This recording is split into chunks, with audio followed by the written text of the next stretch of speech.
தங்கம், இப்பதான் நீ ஒரு விஷயம் தெளிவா புரிஞ்சுக்கணும்.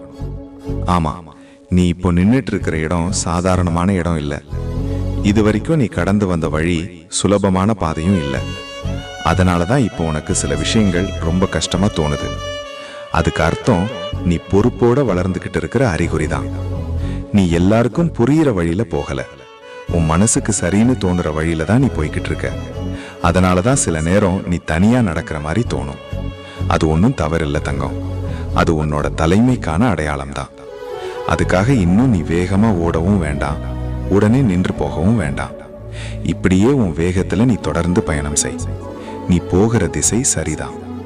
அதுக்கிடையில சந்தேகம் வருதுன்னா அது உன் மனசு வளர்ந்து அடுத்த நிலைக்கு தயாராகுது என்பதற்கான சின்ன சிக்னல் தான். அதனால நீ நிம்மதியா இருத்தங்கம். உன் அப்பா உன்னை சரியான பாதையில தான் கூப்பிட்டு போறேன். ஓம் நம சிவாய.